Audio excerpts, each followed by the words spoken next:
Ikaw, marunong ka pa magbilad ng palay o marunong ka lang kumain?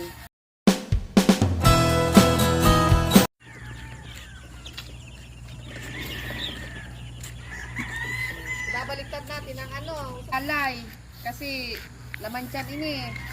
Sabi nga, pagtanim ay di biro. Masakit sa yan. Bilad tayong palay. Kasi dapat na namin to, ipamulino.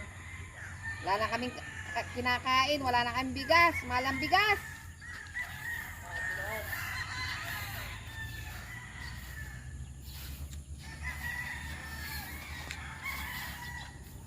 Yan. Dahil nasa farm naman tayo, trabahong farm na naman ang gagawin natin. Kamisa-misa lang tayo nagpapaganda. Ikaw, marunong ka pa magbilad ng palay o marunong ka lang kumain? Nilalagyan namin ng sapin ang kasi parang yung bato hindi sumama. Kasi pag dinirekta namin sa dito sa semento, one time nagdirekta kami, ay inay daming bato. Kaya ngayon ganyan lang napagan kami ng tangkas ng bato at ito meron kaming mga karapal. Yun ang ginagamit namin. Ayusin ko yung banyo ng anak ko, mga kaibigan. Kunin ko pati yung marumi. Kasi yung anak ko wala, kaya ako mag-aayos ngayon dito. Dahil matagal ko na rin din naayos tong kwarto ng anak ko, kaya ayusin ko naman ngayon. Yan ang trabaho ng nanay. Kasi kasuyin ng mga anak.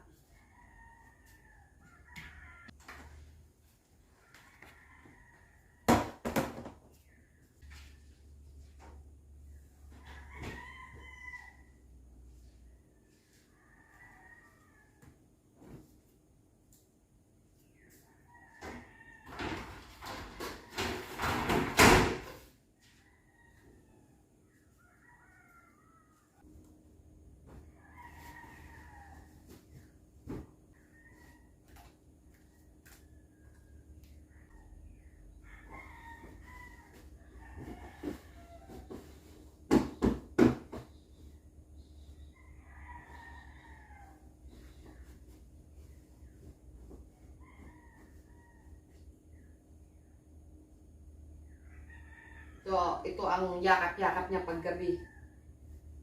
Yakap-yakap niya to.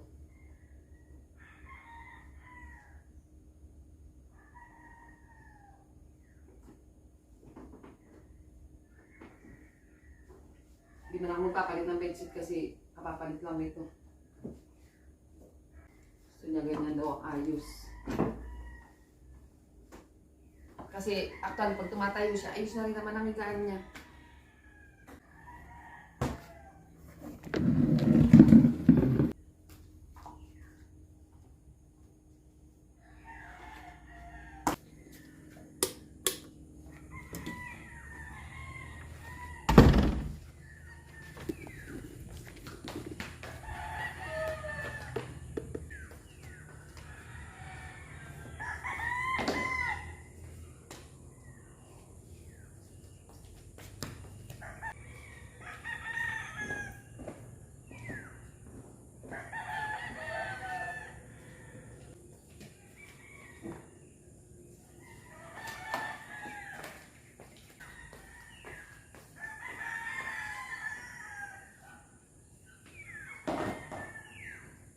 Dadalhin ko na sa kabila yung marumi niya.